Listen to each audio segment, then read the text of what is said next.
Hello दोस्तों, economics idea के YouTube channel में आपका स्वागत है। आज हम लोग पब्लिक फिनांस स्टार्ट करेंगे और ये पब्लिक फिनांस का आपका लोकवित्त का पहला टॉपिक है। लोकवित्त क्या है? ठीक, लोकवित्त क्या है और इनके क्षेत्र, यानी लोकवित्त एवं इनके क्षेत्र। तो चलिए अब हम लोग टॉपिक शुरू करते हैं। लोकवित्त में जो है, लोक का अर्थ जो है, लोक शब्द का प्रयोग जो है किसके लिए किया जाता है? राज्य एवं सरकार के लिए किया जाता है। राज्य एवं किसके लिए किया जाता है? सरकार के लिए किया जाता है।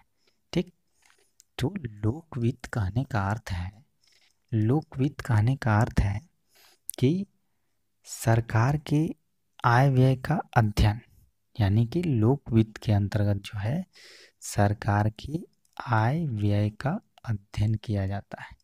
सरकार के क्या किया जाता है? आय और व्यय का अध्ययन किया जाता है लोकवित्त के अंतर्गत। ठीक, चलिए अब हम लोग आगे इसकी परिभाषा देखते हैं।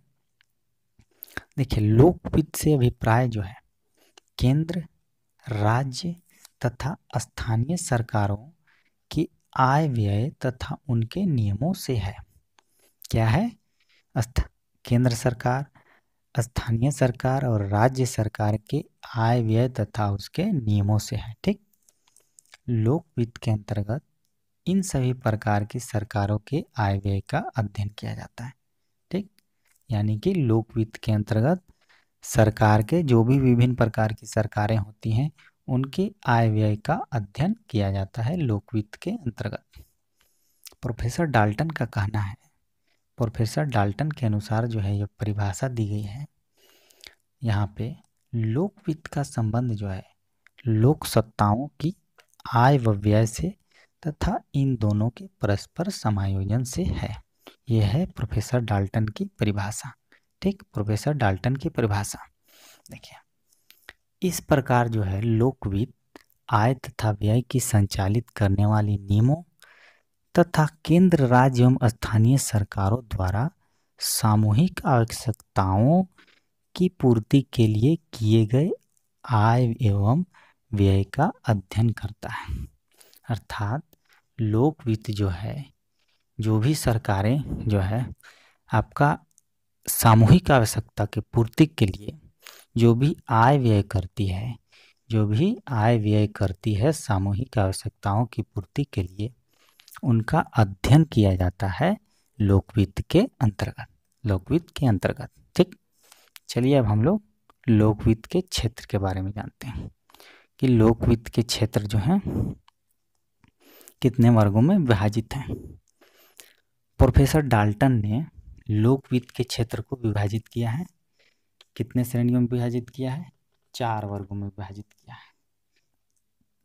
प्रोफेसर डाल्टन ने लोकवित्त के क्षेत्र को 4 वर्गों में विभाजित किया है। पहला हमारा है सार्वजनिक आय। पहला है हमारा सार्वजनिक आय। सार्वजनिक आय के अंतर्गत जो है, सार्वजनिक आय के अंतर्गत जो है सरकार के जो है उन स्रोतों का अध्ययन किया जाता है जिससे क्या होता है, आय की, सरकार को आय या फिर राजस्व की प्राप्ति होती है। सरकार को आय या राजस्व की प्राप्ति होती है, यानी सार्वजनिक आय के अंतर्गत उन स्रोतों का अध्ययन किया जाता है जिससे सरकार को राजस्व या आय या राजस्व की प्राप्ति होती है। तो जैसे हम देख सकते हैं कि सरकार को टैक्स, यानी कि कर से, टैक्स से और फिर आपका शुल्क आदि से क्या होती है, सरकार को आय प्राप्त होती है। तो यही है सार्वजनिक आय। ठीक, यानी कि जिन भी स्रोतों से सरकार को आय या राजस्व प्राप्त होती है वही आपका है सार्वजनिक आय। नेक्स्ट है हमारा सार्वजनिक व्यय। सार्वजनिक व्यय, तो इसके अंतर्गत जो है, इसके अंतर्गत सरकार के उन व्ययों का अध्ययन किया जाता है, सरकार के उन व्ययों का अध्ययन किया जाता है जिससे क्या होती है, जिससे कल्याण तथा देश का विकास संभव होता है। देश का विकास संभव होता है। ठीक, तो उन व्ययों का अध्ययन किया जाता है जिससे क्या होता है, लोगों का लोक कल्याण और देश का विकास संभव होता है। नेक्स्ट है आपका सार्वजनिक ऋण। सार्वजनिक ऋण, इसके अंतर्गत जो है सरकार जो है सार्वजनिक ऋण के स्रोत, सार्वजनिक ऋण के स्रोत क्या होंगे और सार्वजनिक ऋण का जो है प्रबंधन कैसे होगा, प्रबंधन कैसे होगा, इन सारी चीज़ों का अध्ययन जो है किया जाता है सार्वजनिक ऋण के अंतर्गत। यानी कि कैसे स्रोत होंगे और उसका सारी बात, सार्वजनिक ऋण का जो है प्रबंधन कैसे होगा, इसका अध्ययन किया जाता है सार्वजनिक ऋण के अंतर्गत। ठीक। नेक्स्ट है हमारा वित्तीय प्रशासन। नेक्स्ट है हमारा वित्तीय प्रशासन।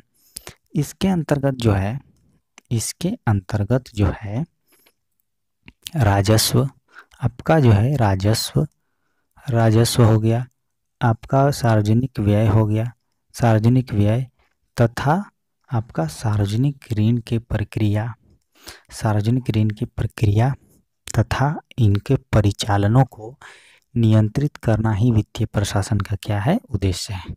वित्तीय प्रशासन का क्या है, उद्देश्य है। यानी कि इसके अंतर्गत जो है सार्वजनिक राजस्व, सार्वजनिक व्यय तथा सार्वजनिक ऋण की जो प्रक्रिया होती है, सार्वजनिक ऋण की प्रक्रियाओं तथा परिचालनों को नियंत्रित करना ही क्या है, वित्तीय प्रशासन का क्या है, उद्देश्य है। और इसके अंतर्गत जो है इनमें जो है बजट तैयार करना, बजट तैयार करना और इसे लागू करना, और बजट तैयार करना, लागू करना तथा सरकार के वित्तीय विवरणों का लेखा परीक्षण करना क्या है, इसके अंतर्गत शामिल है। ठीक। तो वित्तीय प्रशासन के अंतर्गत क्या है, ये सारी चीज़ें जो है आती हैं। तो ये थे हमारे सार्वजनिक वित्त के क्षेत्र, यानी कि लोक वित्त के क्षेत्र।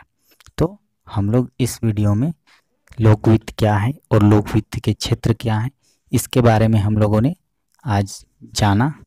आज के वीडियो में इतना ही। नेक्स्ट वीडियो में हम लोग पब्लिक फिनांस के एक नए टॉपिक के साथ मिलेंगे। तो चैनल को देखते रहिए, लाइक कीजिए, सब्सक्राइब कीजिए, और पब्लिक फिनांस से संबंधित जितने भी टॉपिक होंगे उनको मैं कवर कराऊंगा आप इस चैनल के माध्यम से। तो लाइक एंड सब्सक्राइब। धन्यवाद।